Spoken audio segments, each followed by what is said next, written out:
How can you learn about history? You can learn about it in a book, you can learn about it in class, or you can live it. Every year, we take students on a journey to the past by bringing the past to students. This is the Fences Project, where history comes alive.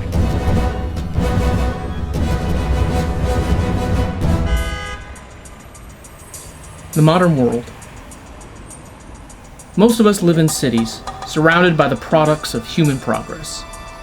Transportation, food, entertainment, and of course, other people. Lots and lots of other people. We've harnessed the power of elemental forces. We've blunted the impact of the weather. We've rendered immense distances down to a minor inconvenience. In fact, the story of the modern age is a story of convenience.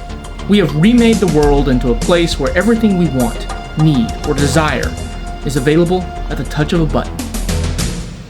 But what if it wasn't? What if we weren't surrounded by civilization and society? What if nature and the elements still held power over us? What if convenience hadn't been invented yet? In the winter of 2019, students from the modern world suddenly found themselves traveling back in time to January of 1776. Their goal was to reenact one of the most vital missions of the American Revolution. Along the way, they would find themselves living the past instead of reading about it.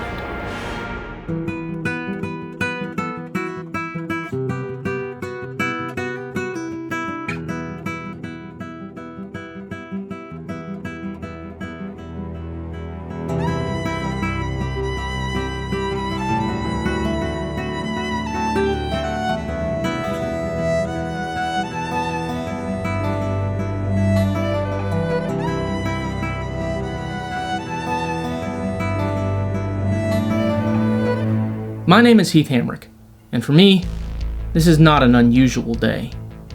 For these students, however, today is pretty unusual. Many have attended my history classes, some of them for multiple grade levels and subjects, but few have met me in person more than a handful of times. That is because these students attend a school called iUniversity Prep, one of the highest performing virtual schools in the nation. They are here the Lyndon Baines Johnson National Grassland outside Decatur, Texas, early on a Saturday morning and far away from any computer screens, to take part in an annual project we call Fences, an experiential bridge allowing students to experience, in real time, a bygone era. One year, students found themselves in 1962, working with President John F. Kennedy to avert war during the Cuban Missile Crisis. Another year saw students aboard the RMS Titanic during her final hours before sinking into the North Atlantic. I'm going to say this is definitely why I started Fences with you and why I have done it every year, because I agree, doing these you get to learn just a little bit more than you do just like listening about it or reading about it. So I feel like every single one has put me in the experience, has made me learn more than I knew before going into it, and has made me appreciate everything that they had to do in order to like survive or die on the Titanic or stop a bomb from going off for the Cuban Missile Crisis. It all just makes you realize just a little bit more. This year, for these students, Fences has leapt further into the past than ever, all the way back to 1776. The American Revolution has begun. In April, British troops marched into the Massachusetts countryside to arrest troublemakers and seize weapons. They were met by hundreds of angry American colonists and driven back into Boston. Late in 1775, the Continental Congress sent Virginian George Washington to take command of the colonial militias surrounding the British in Boston. He quickly realizes that the one thing his forces truly do lack is cannon. Desperate, he sends Henry Knox to fetch the 59 cannon recently captured from the British at Fort Ticonderoga in upstate New York. It is a journey of hundreds of miles in the winter through the wilderness. It is a race to avert absolute disaster.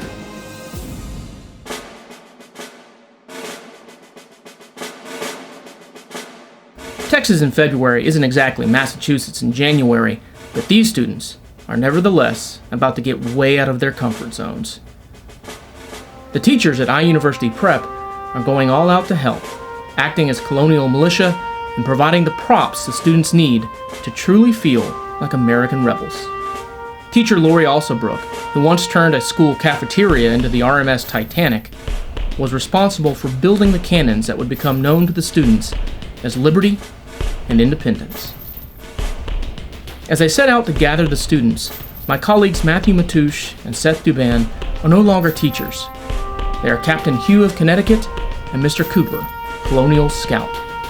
The students are enlisting under colonial names, having studied colonial professions, coming to this event as blacksmiths and wheelwrights, coopers and farmers. I think it started with the enlistment.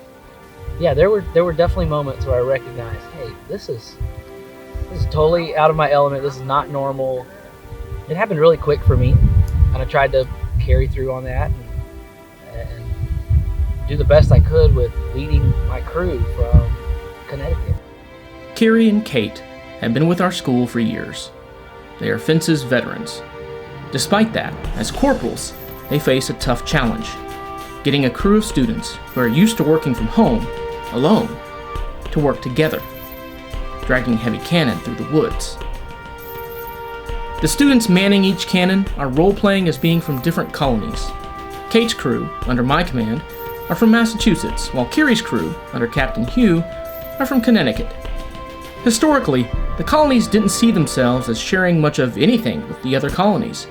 The idea of a United States of America was a far-fetched thing in 1776. We wanted to see if the students, separated out like this, would begin to feel the same, as two separate entities sharing a mission instead of being united in a cause.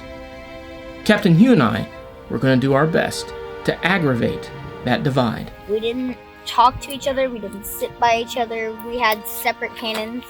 It was kind of like we had our own little group, so we didn't interact with them. I think the rift was real in a sense. I feel like I had a lot of pride about being from Massachusetts. I definitely felt superior. So as the corporal of the Massachusetts colony, I thought it was really important that we were better and more efficient than the Connecticut. Of course we were.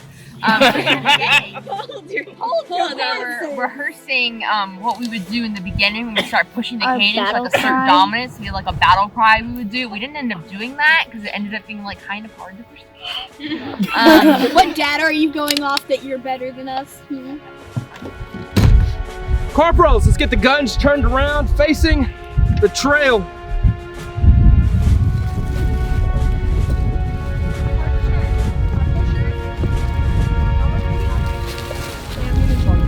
Every cannon's important. Every cannon. General Washington needs them all. Mr. Cooper, why don't you go ahead and scout us out for a little while? Captain Hugh, are your men of Connecticut ready for this? Are we ready, Connecticut?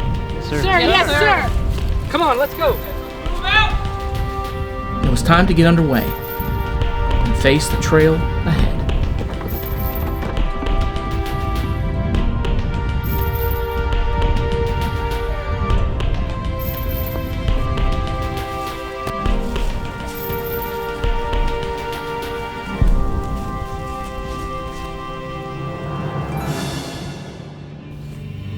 Face the trail and the mud. Lots of mud. Miles and miles of mud. Authentic, messy, cannon-slowing mud. Away from keyboards and screens, away from the internet and air conditioning, the gun crews were learning that something as simple as mud can turn a trail into an impassable obstacle. Oh, it was definitely the combination of the cannons and the mud. That was the worst. The mud, the terrible, terrible mud. That length on its own would be a lot to walk, and then to walk in the mud, and then to walk in the mud hauling a cannon. It was a lot. There was hill after hill after hill in the mud, and it was hard to not just kind of slide down. Scout, where are we heading? This way? Yes, sir. Okay. Go up and around. Get out of here. What seems to be the problem? What do you think? Water, sir. Can I get you up? Almost immediately, Well done. the crews under Kiri and Kate started thinking around the trail in the mud, diverting the cannons through the woods and around the puddles. That wasn't too rough, boys. There's mud up ahead. It was a STEM challenge, 1776 style. There's a lot of mud. Okay. Let's get. How bad? Let me see. Let me see. Right? Yeah. I think we have to get it through right here. Okay. We're gonna go right, but we gotta make sure she doesn't fall down this hill. Good teamwork. Good communication. Fall in. That's how we'll beat the British right there. Wheels were lost, so were shoes. All the mud because my foot kept on getting stuck and my shoe almost flew off and I almost fell my face. In Connecticut, folks are clearing brush ahead of us. Very best thing I've heard about today.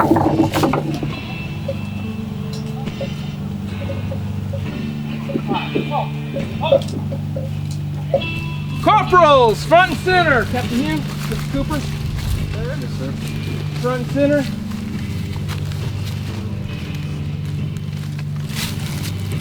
Gentlemen, are we here? And the map's road is that way, and it's left off the road to the right. Or there's the road to the right, this one, and it's left off that. Once you scout ahead, let's determine for sure which road we're going to take. Till then, it's a good time to make these people soldiers, not just cannon pushers. By the time we hit a crossroads, the time had come to take a break from marching and start soldiering. We need more than a rest, we need training. Being an army is about more than hauling pieces of wood and iron. That's good, Massachusetts. Give me a military line out in the field. It's time we learn how to be soldiers.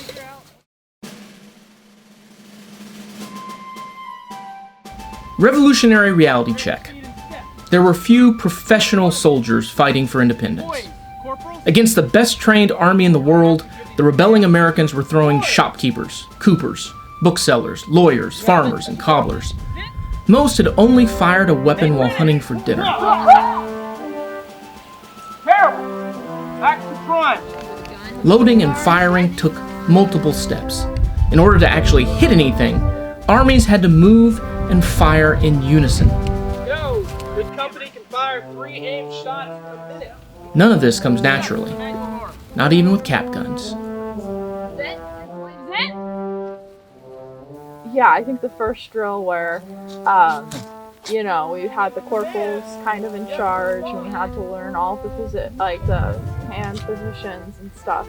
That was very oh wow, I'm in an army, so that was cool. Playing soldier with cap gun seems a bit ridiculous, doesn't it? Every Fences project seems that way to start.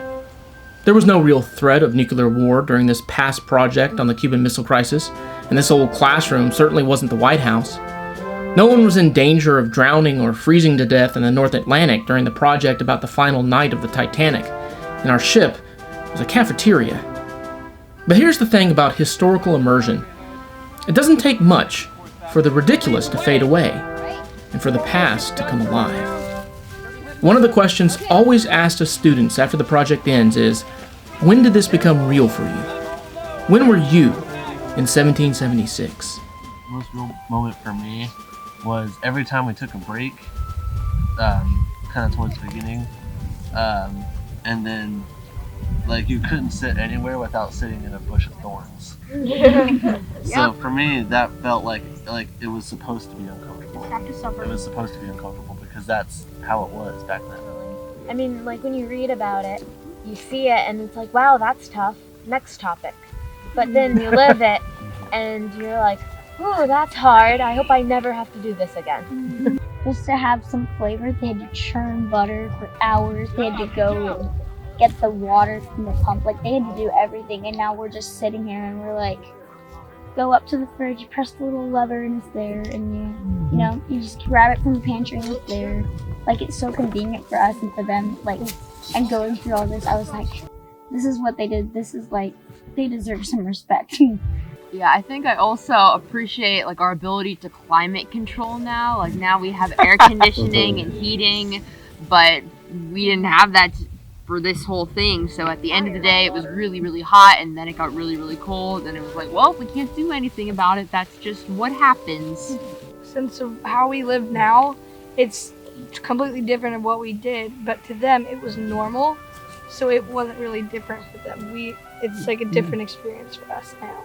It makes me wonder how people in the future will see what we're doing now as inconvenient.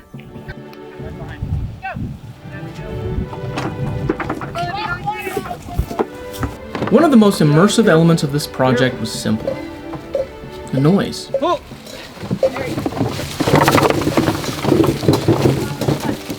The sound of a column on the march, tin cups bouncing, wooden wheels and carriages rolling, quickly transports you back to 1776.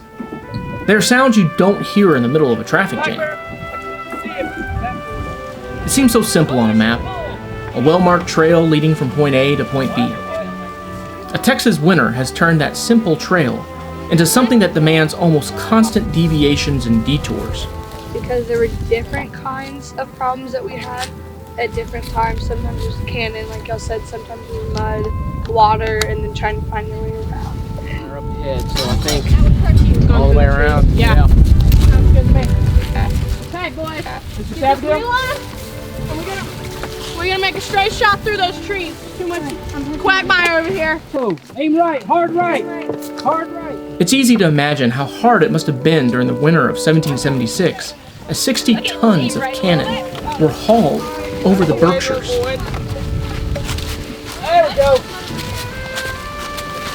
A wheel is lost, not for the first or last time. Captain Hugh's soldiers of Connecticut have to deal with repairs. Another STEM challenge, Revolution style.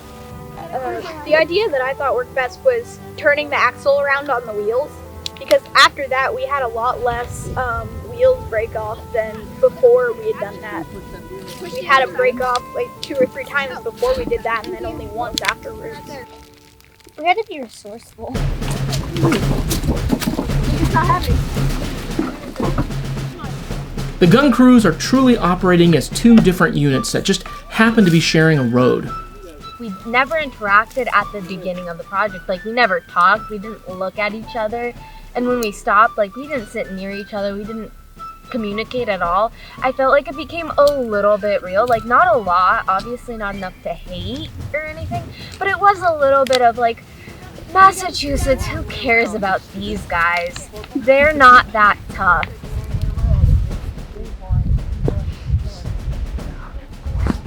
Let's go this way. Come on, boys. Barking orders. I mean, I got the connection with you, but you were from a whole nother state. Like, I've known you longer, but you were bad-mouthing me, so I was like, I mean, we were bad-mouthing you together, so it, like, worked really well.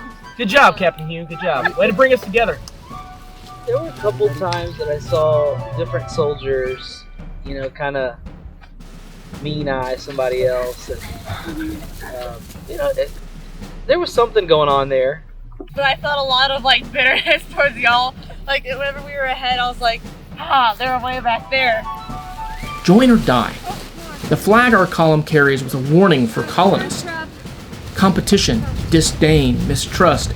These were common feelings militia from different colonies would have felt for each other in 1776. More than the British, more than the lack of supplies or training, more than harsh winters, it was the divide between the 13 colonies that threatened the outcome of the American Revolution most. A crossroads is reached.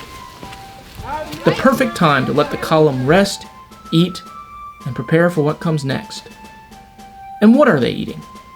The staples of a colonial army on the march: cheese and hardtack, also called ship's biscuit.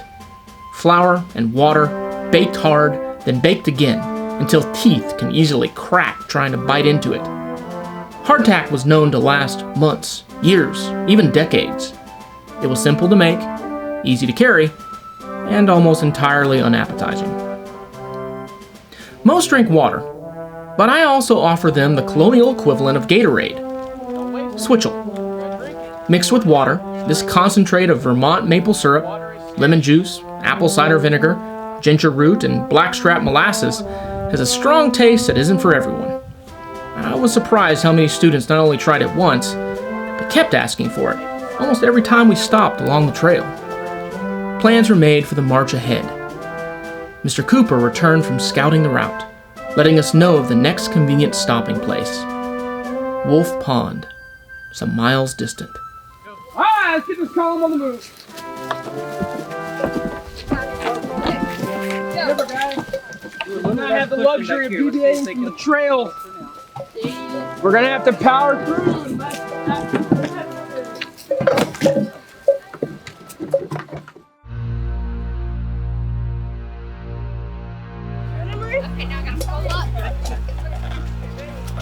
Definitely lean it.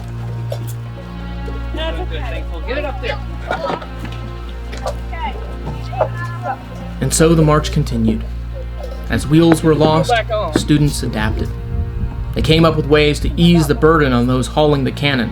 I think the best thing we did was to have a separate person hold all of the guns. Go Massachusetts! I can carry the rest of the muskets. Thank you. Having each person hold theirs individually was just a terrible idea. Like, we couldn't push. And then we tried storing them underneath the cannon, but every time we go up a steep hill, they'd all fall out.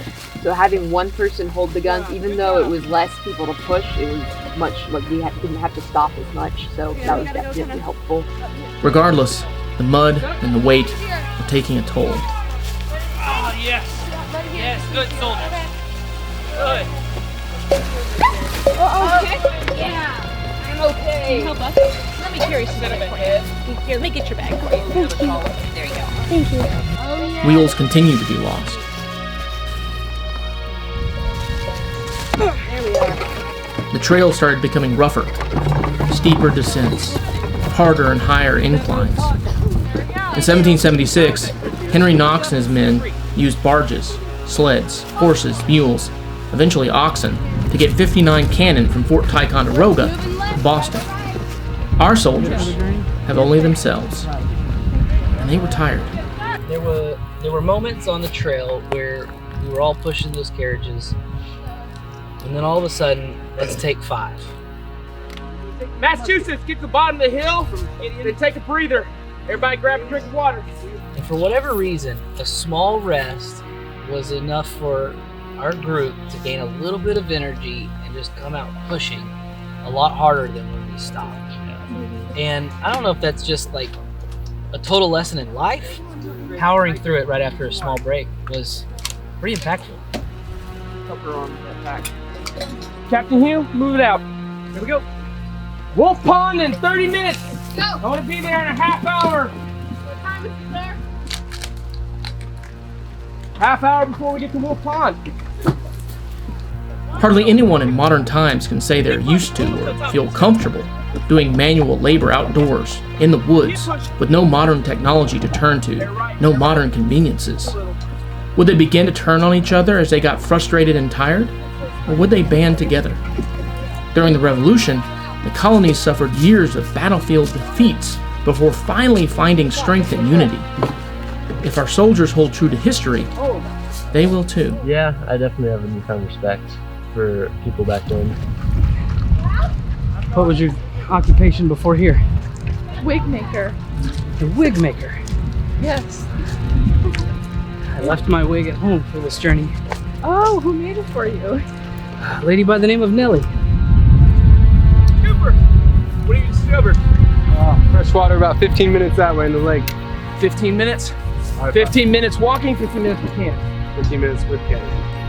All right, well, we'll get there and have a little lunch and see if we can find a short path to Wise Hill. All right. This ain't fun. Let's go.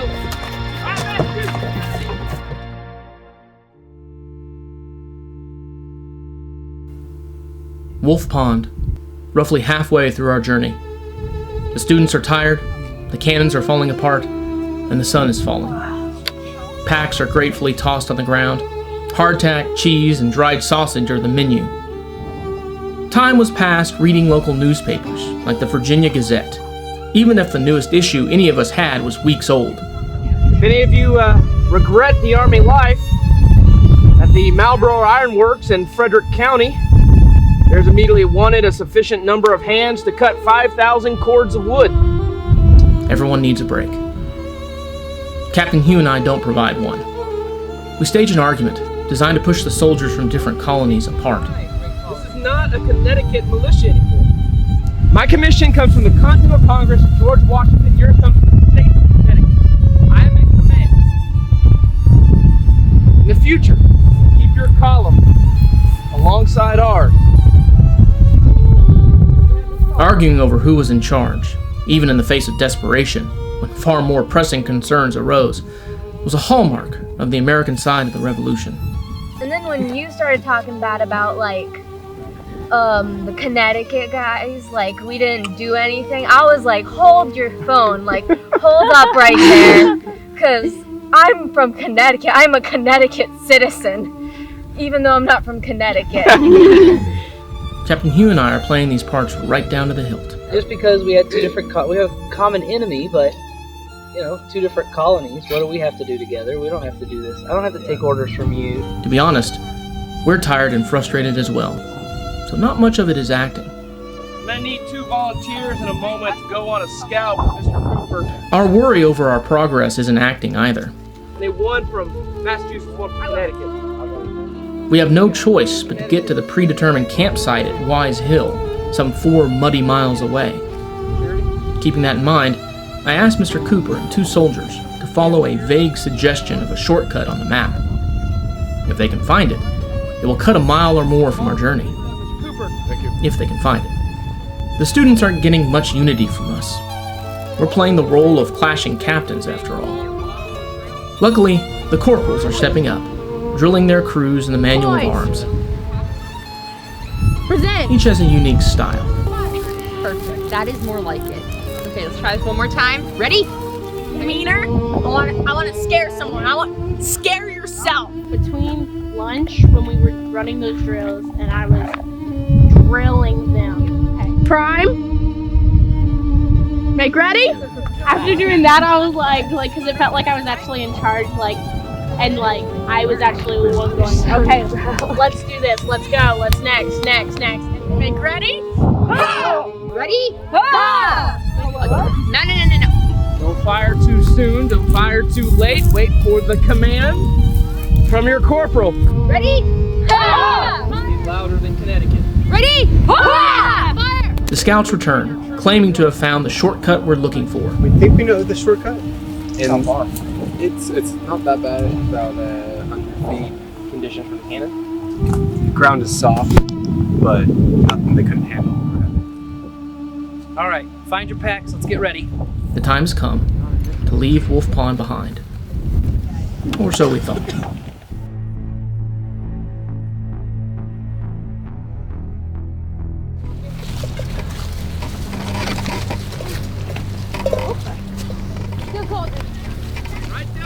It doesn't take long to stumble into some drama. Kevin, redcoats. Mr. Cooper has found signs of a British column somewhere ahead. Saw them? No, the remnants of their coats. I think they got snagged on a tree. Did you see people? I didn't see the actual people, but that's their coats. I've seen it before. Where? Just up ahead. So far, the only enemy has been the road and the weather and our own stamina. Now the students have to be wondering if they've been drilling for a reason. Keep an eye out. Sir.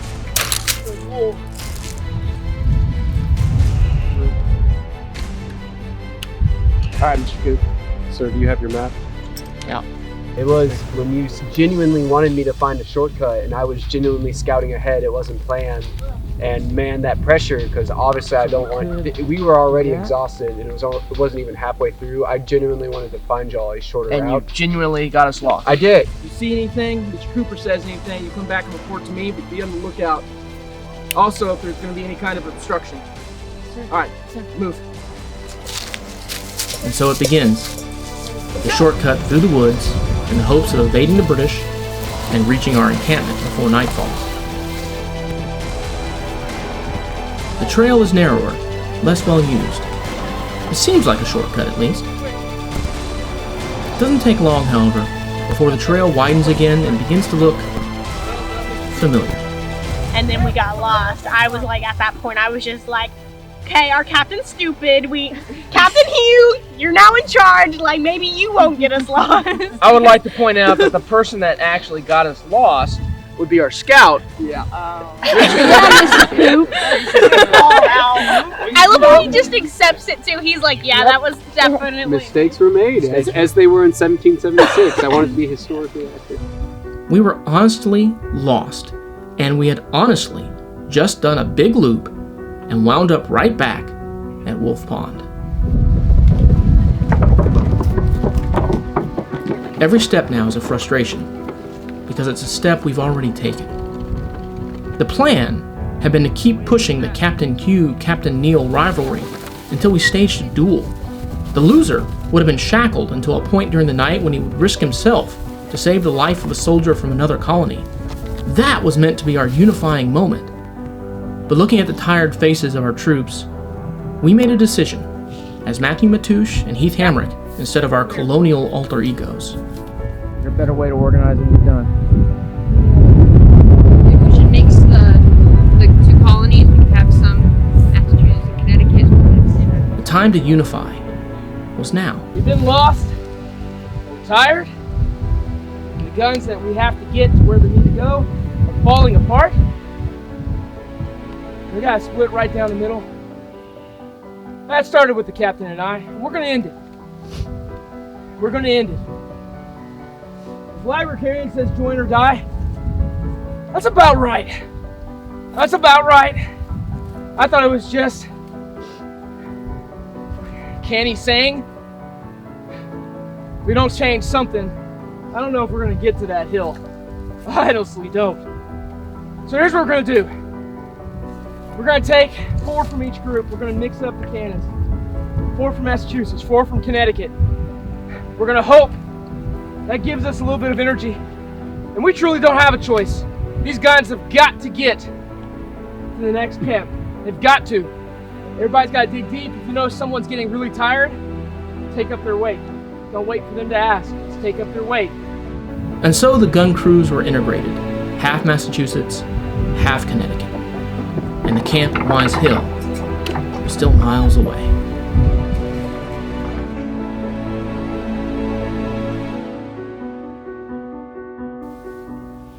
The trail seemed designed to test whatever strength we had found in unifying. Mud gave way to murky quagmires. There was no pretending. We were a tired group of non-soldiers trying to get 2 cannon to the top of a hill miles away. I really started thinking about tapping out because I was getting my feet felt like they were 20 pounds from walking so much.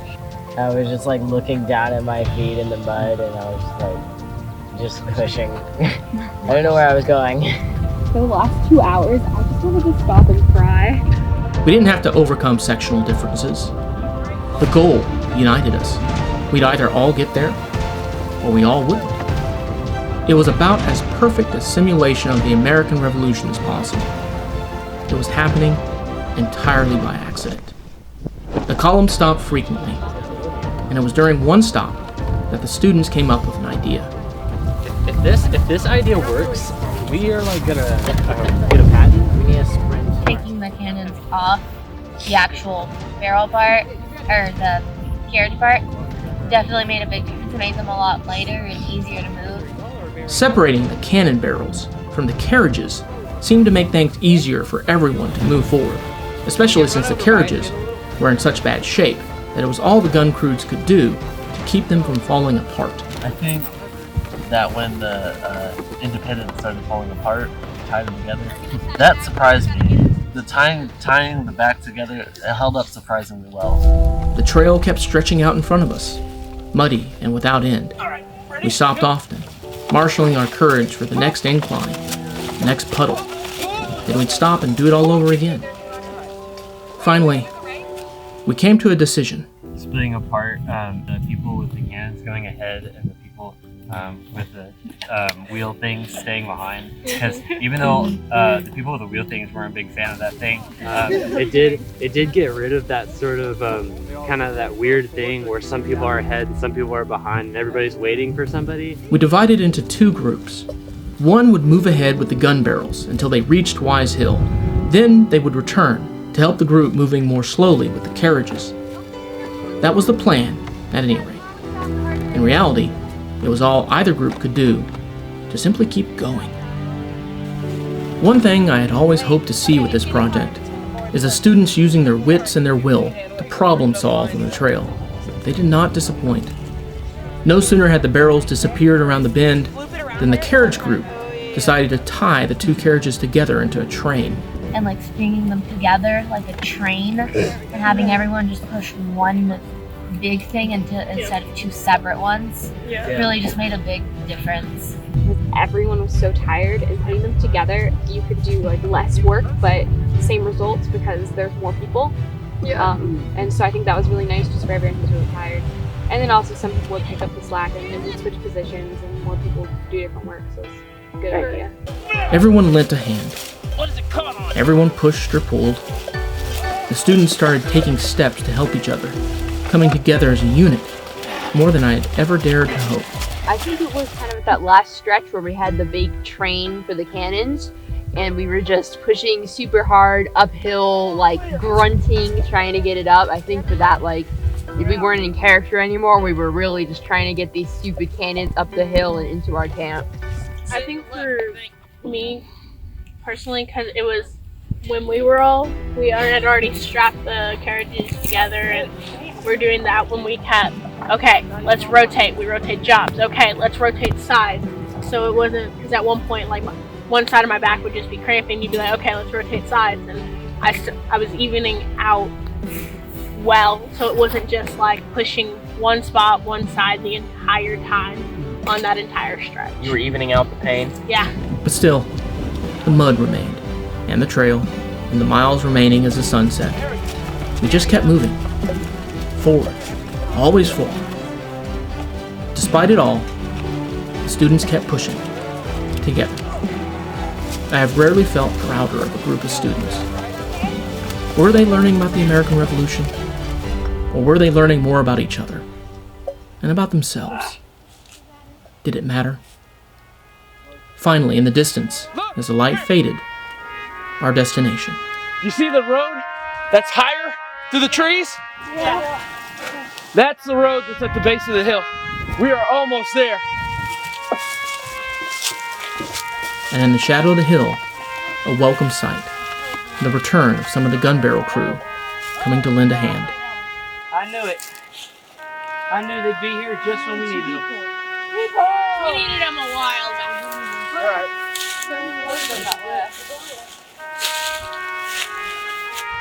It had been an epic day, lived in a way most of these students will never experience again. How many, I wonder, thought about Knox's men, doing this day after day in 1776, in even worse conditions? The first day's march was at an end.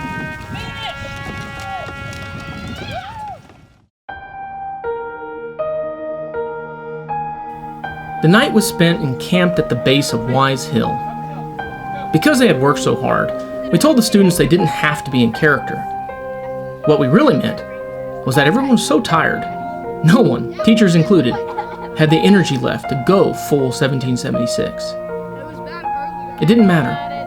The students got a heavy dose of historical reality regardless. The temperature was dropping, it was getting cold, and tents and blankets beckoned.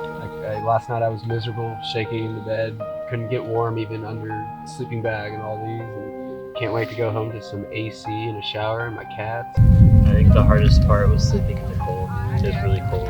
Even with Matusha's sleeping bag, my sleeping bag, and an extra blanket, I was still shivering and freezing, so I couldn't sleep. And I was shivering, but I knew like there's nothing I could do about it. Like that's just how it was, and I just had to go to sleep or else I was gonna be tired tomorrow. And I just felt like so in that experience, like I was a soldier shivering with no other choice but just to like grit through it.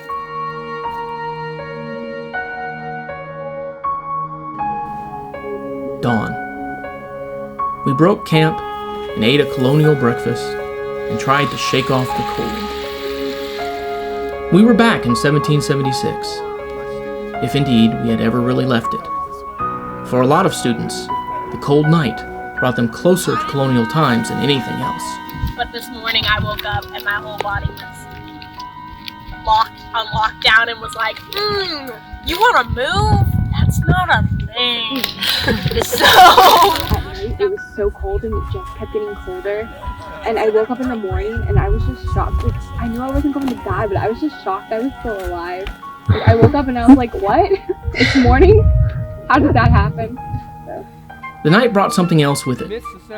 A message from George Washington, congratulating the soldiers and gifting them with a symbol of the unity they had found on the march.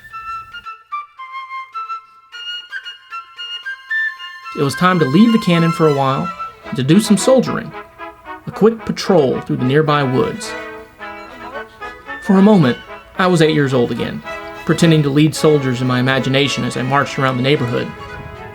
I wonder what that 8-year-old would think of being 38, still playing dress up, still pretending. I think he might have been cool with it. Boys! Present! A drill, like any other. But this one is interrupted by a faint sound in the distance. Like, I heard like distant whistling and stuff like that. I'm like, I heard the whistling and I was like, wait, what the? yeah, I'm like, I thought it was a bird. I'm like, is that a really weird mockingbird or something? The sound of drums, marching feet, a column of British troopers on the march. The redcoats were coming. And we were doing the drill this morning, and then when we were like in the bushes, we kind of like ran back there and dove underneath a tree and got like thorns in my leg. So that was awesome. And then it's like we had to get down and duck under, and it was just really, it was really neat.